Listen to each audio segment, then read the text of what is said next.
തിരുവനന്തപുരം ഡിവിഷൻ്റെ കീഴിലുള്ള തിരുവനന്തപുരം സെൻട്രൽ മധുര ജംഗ്ഷൻ പാലക്കാട് വഴി പോകുന്ന അമൃത എക്സ്പ്രസ് അങ്ങനെ ഒരുപാട് കാലങ്ങൾക്ക് ശേഷമുള്ള കാത്തിരിപ്പിന് ശേഷം രാമേശ്വരത്തേക്ക് എക്സ്റ്റെൻഡ് ചെയ്തിരിക്കുകയാണ്. എത്ര നാളായി പറയാൻ തുടങ്ങിയിട്ടല്ലേ.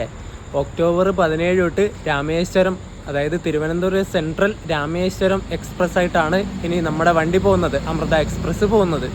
എന്തായാലും അടിപൊളി, ഭയങ്കര ഒരു സംഭവമായി പോയി. പെട്ടെന്ന് അങ്ങനെ കിട്ടുമെന്ന് വിചാരിച്ചില്ല. ഒരുപാട് കാലമായില്ല ഇങ്ങനെ എക്സ്റ്റെൻഡ് ചെയ്യും, ഇന്ന് ചെയ്യും, നാളെ ചെയ്യും, മറ്റന്നാൾ ചെയ്യും എന്ന് പറഞ്ഞിട്ട് കളിക്കണത്.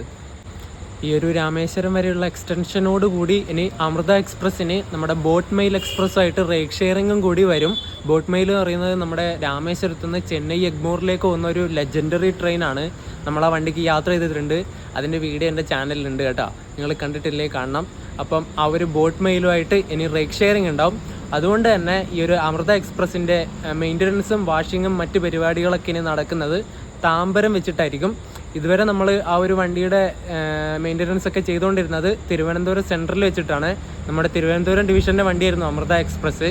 പക്ഷേ ഇനിയിപ്പോൾ റേക്ക് ഷെയറിങ്ങും കാര്യങ്ങളൊക്കെ വരുന്നതുകൊണ്ട് താമ്പരം വെച്ചിട്ടായിരിക്കും മെയിൻ്റനൻസും പരിപാടികളൊക്കെ നടക്കുന്നത്. രാമേശ്വരം വരെ എക്സ്റ്റെൻഡ് ആക്കിയതിന് ശേഷമുള്ള ടൈമിംഗ് എങ്ങനെയാണ് വരുന്നതെന്ന് വെച്ചാൽ, തിരുവനന്തപുരം സെൻട്രലിൽ നിന്ന് രാത്രി 8:30 എടുത്തിട്ട് പിറ്റേ ദിവസം ഉച്ചക്ക് 12:45 സമയത്താണ് രാമേശ്വരത്തേക്ക് എത്തുന്നത്. അങ്ങനെ ഇപ്പോൾ ടൈമിംഗ് കൊടുത്തിട്ടുള്ളത്. ഇപ്പോൾ ഉള്ള ടൈമിംഗ് എന്തായാലും, എടുക്കുന്ന ടൈമിംഗ് എന്തായാലും മാറ്റമില്ല. 8:30 തന്നെയാണ്, രാത്രി 8:30 തന്നെയാണ് തിരുവനന്തപുരം സെൻട്രലിൽ നിന്ന് വണ്ടി എടുക്കുന്നത്. ഇനി തിരിച്ച് രാമേശ്വരത്ത് നിന്ന് ട്രിവാൻഡ്രത്തേക്ക് വരുന്ന സമയത്ത് ഉച്ചക്ക് 1:30 രാമേശ്വരത്ത് നിന്ന് എടുത്തിട്ട് പിറ്റേ ദിവസം പുലർച്ചെ 4:55 ആവുന്ന സമയത്ത് തിരുവനന്തപുരം സെൻട്രലിലേക്ക് കയറും. ഇങ്ങോട്ട് വരുന്നതിലും ടൈമിംഗ് വ്യത്യാസമൊന്നുമില്ല. തിരുവനന്തപുരം സെൻട്രലിൽ കയറുന്ന ടൈം എന്തായാലും വ്യത്യാസം വരുന്നില്ല. ഇങ്ങോട്ട് കയറുന്നതും തിരിച്ചു പോകുന്നതും ടൈമിൽ വ്യത്യാസമില്ല. എന്തായാലും അത് പൊളിച്ചു. ഇനിയിപ്പം ഒരു വണ്ടി കൂടി നമുക്ക് വരാനുണ്ട്, നമ്മുടെ മലബാറുകാർക്ക് രാമേശ്വരം പോകാൻ വേണ്ടിയിട്ട്. ആ വണ്ടിയുടെ കാര്യം ഇപ്പോഴെങ്ങാനും തീരുമാനമാവുമോ എന്നുള്ളത് തമ്പുരാൻ അറിയാം. മംഗലാപുരം സെൻട്രലിൽ നിന്നും രാമേശ്വരത്തേക്ക് പോകുന്ന ഒരു വണ്ടി പാലക്കാട് ഡിവിഷൻ്റെ കീഴിൽ വരുമെന്ന് പറഞ്ഞിട്ട് കുറേ കാലങ്ങളായി. ഇതുവരെ അതിൻ്റെ അപ്ഡേറ്റ്സും കാര്യങ്ങളൊന്നും ഇല്ല.